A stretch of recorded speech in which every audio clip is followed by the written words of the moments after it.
ओम श्री साईनाथाय नमः। आज हम लोग साईं सच्चरित्र के अध्याय 28 का पारायण करेंगे। इस अध्याय में चिड़ियों का सीढ़ी को खींचा जाना, लक्ष्मीचंद बुराहनपुर की महिला मेघा का निर्वाण का कथा का वर्णन है। श्री साईं अनंत है, वे एक चींटी से लेकर ब्रह्मांड पर्यंत सर्वभूतों में व्याप्त है। वेद और आत्मविज्ञान में पूर्ण पारंगत होने के कारण वे सद्गुरु कहलाने में सर्वथा योग्य है। चाहे कोई कितना ही विद्वान क्यों न हो, परंतु यदि वह अपने शिष्य की जागृति कर उसे आत्मस्वरूप का दर्शन न करा सके तो उसे सद्गुरु के नाम से कदापि संबोधित नहीं करना चाहिए। साधारणतः पिता केवल इस नश्वर शरीर का ही जन्मदाता है, परंतु सद्गुरु तो जन्म और मृत्यु दोनों से ही मुक्ति कर देने वाले हैं, अतः वे अन्य लोगों से अधिक दयावंत हैं। श्री साईं बाबा हमेशा यह कहा करते थे कि मेरा भक्त चाहे 1000 कोस की दूरी पर ही क्यों न हो, वह सीढ़ी को ऐसा खींचा चला आता है जैसे धागे से बंधी हुई चिड़िया खींचकर स्वयं ही आ जाती है। इस अध्याय में ऐसे ही 3 चिड़ियों का वर्णन है। पहला, लाला लक्ष्मीचंद अनुभाव बंबई के श्री वेंकटेश्वर प्रेस में नौकरी करते थे। वहां से नौकरी छोड़कर वे रेलवे विभाग में आए और फिर वे messrs Ralli brothers and company में मुंशी का कार्य करने लगे। सन 1910 में श्री साईं बाबा से संपर्क हुआ। वे बड़े दिन के से लगभग 1 या 2 मास पहले सांता क्रूज में उन्होंने स्वप्न में एक दाढ़ी वाले वृद्ध को देखा जो चारों ओर से भक्तों से घिरा हुआ खड़ा था। कुछ दिनों के पश्चात वे अपने मित्र श्री दत्तात्रेय मंजुनाथ बिरजू के यहाँ दासगणु का कीर्तन सुनने गए। दासगणु का यह नियम था कि वे कीर्तन करते समय श्रोताओं के सम्मुख श्री साईं बाबा का चित्र रख लिया करते थे। लक्ष्मीचंद को यह चित्र देखकर महान आश्चर्य हुआ, क्योंकि स्वप्न में उन्हें जिस वृद्ध के दर्शन हुए थे उनकी आकृति भी ठीक इस चित्र के अनुरूप ही थी। इससे वे इस निष्कर्ष पर पहुंचे कि स्वप्न में दर्शन देने वाले स्वयं शिरडी के श्री साईनाथ समर्थ के अतिरिक्त और कोई नहीं। चित्र दर्शन, दासगणु का मधुर कीर्तन और उनके संत तुकाराम का प्रवचन आदि का कुछ ऐसा प्रभाव उन पर पड़ा कि उन्होंने शिरडी यात्रा का दृढ़ संकल्प कर लिया। भक्तों को चिरकाल से ही ऐसा अनुभव होता आया है कि जो सद्गुरु या अन्य किसी आध्यात्मिक ज्ञान की खोज में निकलता है उसकी ईश्वर सदैव की सहायता करते हैं। उसी रात्रि को लगभग 8 बजे उनके एक मित्र शंकर राव ने उनका द्वार खटखटाया और पूछा कि क्या हमारे साथ शिरडी चलने को तैयार हैं? लक्ष्मीचंद के हर्ष का परवार न रहा और उन्होंने तुरंत ही शिरडी चलने का निश्चय कर लिया। एक मरवाड़ी से 15 रुपये उधार लेकर तथा अन्य आवश्यक प्रबंध कर उन्होंने शिरडी को प्रस्थान कर दिया। रेलगाड़ी में उन्होंने अपने मित्र के साथ कुछ देर भजन भी किया। उसी डिब्बे में 4 यौवन यात्री भी बैठे थे जो शिरडी के समीप ही अपने अपने घरों को लौट रहे थे। लक्ष्मीचंद को उन लोगों से श्री साईं बाबा के संबंध में कुछ पूछताछ की। तब लोगों ने उन्हें बताया कि श्री साईं बाबा शिरडी में अनेक वर्षों से निवास कर रहे हैं और वे एक पहुंचे हुए संत हैं। जब वे कोपर गांव पहुंचे तो बाबा को भेंट देने के लिए कुछ अमरूद खरीदने का उन्हें विचार किया। वे वहां के प्राकृतिक सौंदर्यमय दृश्य देखने में कुछ ऐसे तल्लीन हुए कि उन्हें अमरूद लेने की सुधि ही न रही। परंतु जब वे शिरडी के समीप आए तो एकाएक उन्हें अमरूद खरीदने की स्मृति हुई। इसी बीच उन्होंने देखा कि एक वृद्ध टोकरी में अमरूद लिए तांगे के पीछे पीछे दौड़ती चली आ रही है। यह देख उन्होंने तांगा रुकवाया और उनमें से कुछ बढ़िया अमरूद खरीद लिए। तब वह वृद्ध उनसे कहने लगी कि कृपया कर ये शेष अमरूद भी मेरी ओर से साईं बाबा को भेंट कर देना। यह सुनकर तत्क्षण ही उन्हें विचार हो आया कि मैंने अमरूद खरीदने की जो इच्छा पहले की थी और जिसे मैं भूल गया था, उसी की इस वृद्धा ने पुनः स्मृति करा दी है। श्री साईं बाबा के प्रति उसकी भक्ति देख वे दोनों बड़े चकित हुए। लक्ष्मीचंद ने यह सोचकर कि हो सकता है कि स्वप्न में जिस वृद्ध के दर्शन मैंने किए थे उनकी ही यह कोई रिश्तेदार हो, वे आगे बढ़े। शिरडी के समीप पहुंचने पर उन्होंने दूर से ही मस्जिद में फहराती ध्वजाएं दिखाई दी, जिन्हें देख प्रणाम कर अपने हाथ में पूजन सामग्री ले वे मस्जिद पहुंचे और बाबा का यथाविधि पूजन कर वे द्रवित हो गए। उनके दर्शन कर वे अत्यंत आनंदित हुए तथा उनके शीतल चरणों से ऐसे लिपटे जैसे एक मधुमक्खी कमल के मकरंद की सुगंध से मुग्ध होकर उससे लिपट जाती है। तब बाबा ने उनसे जो कुछ कहा उसका वर्णन हेमंडपत ने अपने मूल ग्रंथ में इस प्रकार किया है, साले रास्ते में भजन करते हैं और दूसरे आदमी से पूछते, दूसरे से क्या पूछना, सब कुछ अपनी आंखों से देखना, काहे को दूसरे आदमी से पूछना, सपना क्या झूठा या सच्चा, कर लो अपना विचार, मड़वाड़ी से उधार लेने की क्या जरूरत थी, हुई क्या मुराद पूरी। ये शब्द सुनकर उनकी सर्वव्यापकता पर लक्ष्मीचंद को बड़ा अचंभा हुआ। वे बड़े लज्जित हुए कि घर से शिरडी तक मार्ग में जो कुछ हुआ उसका उन्हें सब पता है। इसमें विशेष ध्यान देने योग्य बात केवल यही है कि बाबा यह नहीं चाहते थे कि उनके दर्शन के लिए कर्ज लिए जाए या तीर्थ यात्रा में छुट्टी मनाए। सांझा दोपहर के समय जब लक्ष्मीचंद भोजन को बैठे तो उन्हें एक भक्त ने सांझे का प्रसाद लाकर दिया, जिसे पाकर वे बड़े प्रसन्न हुए।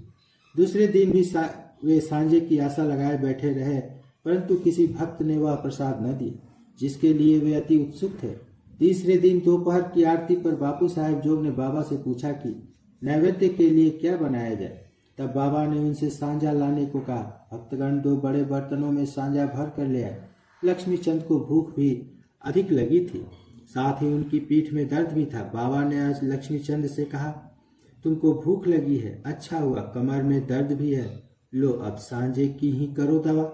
उन्हें पुनः अचंभा हुआ कि मेरे मन के समस्त विचारों को उन्होंने जान लिया है, वस्तुतः वे सर्वज्ञ हैं। इसी यात्रा में एक बार उनको चावड़ी का जुलूस देखने का भी सौभाग्य प्राप्त हो गया। उस दिन बाबा कफ से अधिक पीड़ित थे। उन्हें विचार आया कि इस कफ का कारण शायद किसी को की नजर लगी हो। दूसरे दिन प्रातःकाल जब बाबा मस्जिद को गए तो सामर्थ से कहने लगे कि कल जो मुझे कफ से पीड़ा हो रही थी उसका मुख्य कारण किसी की कुदृष्टि ही है। मुझे तो ऐसा प्रतीत होता है कि किसी की नजर लग गई है, इसलिए यह पीड़ा मुझे हुई। लक्ष्मीचंद के मन में जो विचार उठ रहे थे वही बाबा ने भी कह दिए। बाबा की सर्वज्ञता के अनेक प्रमाण तथा भक्तों के प्रति उनका स्नेह देखकर लक्ष्मीचंद बाबा के चरणों पर गिर पड़े और कहने लगे कि आपके प्रिय दर्शन से मेरे चित्त को बड़ी प्रसन्नता हुई है। मेरा मधुप आपके चरण कमल के भजनों में ही लगा रहे। आपके अतिरिक्त भी अन्य कोई ईश्वर है इसका मुझे ज्ञान नहीं। मुझ पर आप सदा दया और स्नेह करें और अपने चरणों की दीन दास की रक्षा कर उसका कल्याण करें। आपके भवनाशक चरणों का स्मरण करते हुए मेरा जीवन आनंद से व्यतीत हो जाए, ऐसा मेरी आपसे विनम्र प्रार्थना है। बाबा से आशीर्वाद तथा उदी लेकर वे मित्र के साथ प्रसन्न और संतुष्ट होकर मार्ग में उनकी कीर्ति का गुणगान करते हुए घर वापस लौट आए और सदैव उनके अनन्य भक्त बने रहे। शिरडी जाने वालों के हाथों वे उनको हार, कपूर और दक्षिणा भेजा करते थे। अब हम दूसरी चिड़िया अर्थात भक्त का वर्णन करेंगे। एक दिन बुरहानपुर में एक महिला ने स्वप्न में देखा कि साईं बाबा उसके द्वार पर खड़े भोजन के लिए खिचड़ी मांग रहे हैं। उसने उठकर देखा तो द्वार पर कोई भी न था। फिर वे प्रसन्न हुई और उसने यह स्वप्न अपने पति तथा अन्य लोगों को सुनाया। उसका पति डाक विभाग में नौकरी करता था। वे दोनों ही बड़े धार्मिक थे। जब उसका स्थानांतरण अकोला को हुआ तो वे दोनों ने शिरडी जाने का भी निश्चय किया और एक शुभ दिन उन्होंने शिरडी को प्रस्थान कर दिया। मार्ग में गोमती तीर्थ होकर वे शिरडी पहुंचे और वहां 2 माह तक ठहरे। प्रतिदिन वे मस्जिद जाते और बाबा का पूजन कर आनंद से अपना समय व्यतीत करते थे। यद्यपि दंपत्ति खिचड़ी का नैवेद्य भेंट करने को ही आए थे, परंतु किसी कारणवश उन्हें 14 दिनों तक ऐसा संजोग प्राप्त न हो सका। उनकी स्त्री इस कार्य में अब अधिक विलंब न करना चाहती थी, इसलिए जब 15वें दिन दोपहर के समय वह खिचड़ी लेकर मस्जिद में पहुंची तो उसने देखा कि बाबा अन्य लोगों के साथ भोजन करने बैठ चुके हैं। पर्दा गिर चुका है, जिसके पश्चात किसी का साहस न था कि वह भीतर प्रवेश कर सके, परंतु वह एक क्षण भी प्रतीक्षा न कर सकी और हाथ से पर्दा हटाकर भीतर चली आई। बड़े आश्चर्य की बात थी कि उसने देखा कि बाबा की इच्छा उस दिन सबसे पहले खिचड़ी खाने को ही थी, जिसकी उन्हें आवश्यकता थी। जब वह थाली लेकर भीतर आई तो बाबा को बड़ा हर्ष हुआ और वे उसी में से खिचड़ी के ग्रास लेकर खाने लगे। बाबा की ऐसी उत्सुकता देख प्रत्येक को बड़ा आश्चर्य हुआ और जिन्होंने यह खिचड़ी की वार्ता सुनी उन्हें भक्तों के प्रति बाबा का असाधारण स्नेह देख बड़ी प्रसन्नता हुई। अब तृतीय महान पक्षी की चर्चा सुनिए। पीरम गांव का रहने वाला मेघा अत्यंत सीधा और अनपढ़ व्यक्ति था। वह राव बहादुर साठे के यहाँ रसोइये का काम किया करता था। वह शिव जी का परम भक्त था और सदैव पंचाक्षरी मंत्र नमः शिवाय का जाप किया करता था। संध्या उपासना आदि का उसे कुछ भी ज्ञान न था, यहाँ तक कि वह संध्या के मूल गायत्री मंत्र को भी नहीं जानता था। राव बहादुर साठे का उस पर अत्यंत स्नेह था, इसलिए उन्होंने उसे संध्या की विधि तथा गायत्री मंत्र सिखला दिए। साठे साहब ने श्री साईं बाबा को शिव जी का साक्षात अवतार बतलाकर उसे शिरडी भेजने का निश्चय किया, किंतु साठे साहब से पूछने पर उन्होंने बताया कि श्री साईं बाबा तो यवन है, इसलिए मेघा ने सोचा कि शिरडी में एक यवन को प्रणाम करना पड़े, यह अच्छी बात नहीं। भोला भाला आदमी तो वह था ही, इसलिए उसके मन में असमंजस पैदा हो गया। तब उसने अपने स्वामी से प्रार्थना की कि कृपया कर मुझे वहां न भेजे, परंतु साठे साहब कहाँ मानने वाले थे। उनके सामने मेघा की एक न चली, उन्होंने उसे किसी प्रकार शिरडी भेज दिया तथा उसके द्वारा अपने ससुर गणेश दामोदर उपनाम दादा केलकर को, जो शिरडी में ही रहते थे, एक पत्र भेजा कि मेघा का परिचय बाबा से करा देना। शिरडी पहुंचने पर जब वह मस्जिद में घुसा तो बाबा अत्यंत क्रोधित हो गए, आने की मनाही कर दी। वे गर्जन कर कहने लगे कि इसे बाहर निकालो। फिर मेघा की ओर देखकर उसने कहने लगे कि तुम तो एक उच्च कुलीन ब्राह्मण हो और मैं निम्न जाति का एक यवन, तुम्हारी जाति भ्रष्ट हो जाएगी, इसलिए यहाँ से बाहर निकल जाओ। ये शब्द सुनकर मेघा कांप उठा। उसे बड़ा विस्मय हुआ कि जो कुछ उसके मन में विचार उठ रहे थे उन्हें बाबा ने कैसे जान लिया। किसी प्रकार वह कुछ दिन वहां ठहरा और अपनी इच्छानुसार सेवा भी करता रहा, परंतु उसकी इच्छा तृप्त नहीं हुई। फिर वह घर लौट आया और वहां से त्र्यंबक को चला गया। वर्ष भर के पश्चात वह पुनः शिरडी आया और इस बार दादा केलकर के कहने से उसे मस्जिद में रहने का अवसर प्राप्त हो गया। साईं बाबा मौखिक उपदेश द्वारा मेघा की उन्नति करने के बदले उसका आंतरिक सुधार कर रहे थे। उसकी स्थिति में पर्याप्त परिवर्तन होकर यथेष्ट प्रगति हो चुकी थी और वह श्री साईं बाबा को शिव जी का ही साक्षात अवतार समझने लगा था। शिव पूजन में बिल्व पत्रों की आवश्यकता होती है, इसलिए अपने शिव जी का पूजन करने हेतु बिल्व पत्रों की खोज में वह मीलों दूर निकल जाया करता था। प्रतिदिन उसने ऐसा नियम बना लिया था कि गांव में जितने भी देवालय हैं, प्रथम वहां जाकर वह उनका पूजन करता और इसके पश्चात ही वह मस्जिद में बाबा को प्रणाम करता तथा कुछ देर चरण सेवा करने के पश्चात ही चरणामृत पान करता। एक बार ऐसा हुआ कि खंडोबा के मंदिर का द्वार बंद था, इस कारण वह बिना पूजन किए ही वहां से लौट आया और जब वो मस्जिद में आया तो बाबा ने उसकी सेवा स्वीकार न की तथा उसे पुनः वहां जाकर पूजन कराने को कहा और उसे बतलाया कि अब मंदिर के द्वार खुल गए हैं। मेघा ने जाकर देखा कि सचमुच मंदिर के द्वार खुल गए हैं। जब उसने लौट कर यथाविधि पूजन की तब कहीं बाबा ने उसे अपना पूजन करने की अनुमति प्रदान की।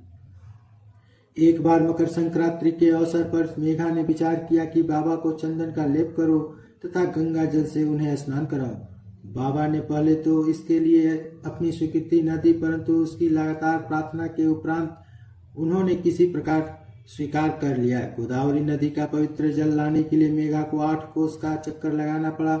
वह जल लेकर लौट आया और दोपहर तक पूर्ण व्यवस्था कर ली। तब उसने बाबा को तैयार होने की सूचना दी। बाबा ने पुनः मेघा से अनुरोध किया कि मुझे इस झंझट से दूर ही रहने दो, मैं तो एक फकीर हूँ, मुझे गंगा जल से क्या प्रयोजन। परंतु मेघा का कुछ सुनता ही न था। मेघा की तो यह दृढ़ धारणा थी कि शिव जी गंगा जल से अधिक प्रसन्न होते हैं, इसलिए ऐसे शुभ पर्व पर अपने शिव जी को स्नान कराना हमारा परम कर्तव्य है। अब तो बाबा को सहमत होना ही पड़ा और नीचे उतरकर वे एक पीढ़े पर बैठ गए तथा अपना मस्तक आगे करते हुए कहने लगे, अरे मेघा, कम से कम इतनी कृपा तो करना कि केवल मेरे सिर पर ही पानी डालना। सिर शरीर का प्रधान अंग है और उस पर पानी डालना ही पूरे शरीर पर पानी डालने के सदृश है। मेघा ने अच्छा अच्छा कहते हुए बर्तन उठाकर सिर पर पानी डालना प्रारंभ किया। ऐसा करने से उसे इतनी प्रसन्नता हुई कि उसने उच्च स्वर में हर हर गंगे कहते हुए समूचे बर्तन का पानी बाबा के संपूर्ण शरीर पर उड़ेल दिया और फिर पानी का बर्तन एक छोर रखकर वह बाबा की ओर निहारने लगा। उसने देखा कि बाबा का तो केवल सिर ही भींगा है और शेष भाग ज्यों का त्यों बिल्कुल सूखा ही है। यह देख उसे बड़ा आश्चर्य हुआ। मेघा बाबा को 2 स्थानों पर स्नान कराया करता था। पहले वह बाबा को मस्जिद में स्नान कराता और फिर बाड़े में नाना साहेब चांदोरकर द्वारा प्राप्त उनके बड़े चित्र को इस प्रकार यह क्रम 12 मास तक चलता रहा। बाबा ने उसकी भक्ति तथा विश्वास दृढ़ करने के लिए उसे दर्शन दिए। एक दिन प्रातःकाल मेघा जब अर्ध निद्रा अवस्था में अपनी शैया पर पड़ा हुआ था, तभी उसे उनके दर्शन हुए। बाबा ने उसे जागृत जानकर अक्षत फेंके और कहा कि मेघा, मुझे त्रिशूल लगाओ। इतना कहकर वे अदृश्य हो गए। उनके शब्द सुनकर उसने उत्सुकता से अपनी आंखें खोली, परंतु देखा कि कोई नहीं है, केवल अक्षत ही यहाँ वहां बिखरे पड़े हैं। तब वह उठकर बाबा के पास गया और उन्हें अपना स्वप्न सुनाने के पश्चात उसने उन्हें त्रिशूल लगाने की आज्ञा मांगी। बाबा ने कहा कि क्या तुमने मेरी शब्द नहीं सुने कि मुझे त्रिशूल लगाओ? यह कोई स्वप्न नहीं, वरन मेरी प्रत्यक्ष आज्ञा थी। मेरे शब्द सदैव अर्थपूर्ण होते हैं, थोथे पोचे नहीं। मेघा कहने लगा कि आपने दया कर मुझे निद्रा से जागृत कर दिया है, परंतु सभी द्वार पूर्वत ही बंद देखकर मैं मूढ़िमत भ्रमित हो उठा हूँ कि कहीं स्वप्न तो नहीं देख रहा था। बाबा ने आगे कहा, मुझे प्रवेश करने के लिए किसी द्वार की आवश्यकता नहीं, न मेरा कोई रूप ही है और न ही कोई अंत। मैं सदैव सर्वभूतों में व्याप्त हूँ। जो मुझ पर विश्वास रखकर सतत मेरा ही चिंतन करता है, उसके सब कार्यों को मैं स्वयं ही करता हूँ और अंत में उसे श्रेष्ठ गति देता हूँ। मेघा बाड़े को लौट आया और बाबा के चित्र के समीप ही दीवार पर एक लाल त्रिशूल खींच दिया। दूसरे दिन एक रामदासी भक्त पुणे से आया। उसने बाबा को प्रणाम कर शंकर जी की एक पिंडी भेंट की। उसी समय मेघा भी वहां पहुंचे। बाबा उनसे कहने लगे कि देखो, शंकर भोले आ गए, अब इन्हें संभालो। मेघा ने पिंडी पर त्रिशूल लगा देखा तो उसे महान विस्मय हुआ।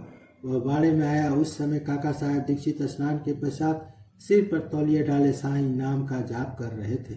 तभी उन्होंने ध्यान में एक पिंडी दिखी जिसे उन्हें कैतूहल सा हो गया। उन्होंने सामने से मेघा को आते देखा। मेघा ने बाबा द्वारा प्रदत्त वह पिंडी काका साहेब दीक्षित को दिखाई। पिंडी ठीक वैसी ही थी जैसी कि उन्होंने कुछ घड़ी पूर्व ध्यान में देखी थी। कुछ दिनों में जब त्रिशूल का खींचना पूर्ण हो गया तो बाबा ने बड़े चित्र के पास ही उस पिंडी की स्थापना कर दी। मेघा को शिव पूजन से बड़ा प्रेम था। त्रिपुंड खींचने का अवसर देकर वह तथा पिंडी की स्थापना कर बाबा ने उनका विश्वास दृढ़ कर दिया। इस प्रकार कई वर्षों तक लगातार दोपहर और संध्या को नियमित आरती तथा पूजन कर सन 1912 में मेघा परलोकवासी हो गया। बाबा ने उनके मृत शरीर पर अपना हाथ फेरते हुए कहा कि यह मेरा सच्चा भक्त था। फिर बाबा ने अपने ही खर्च से उसका मृत्यु भोज ब्राह्मणों को दिए जाने की आज्ञा दी, जिसका पालन काका साहेब दीक्षित ने कहा। अध्याय समाप्त। श्री सद्गुरु साईनाथ प्रणमस्तु। शुभ भवतु।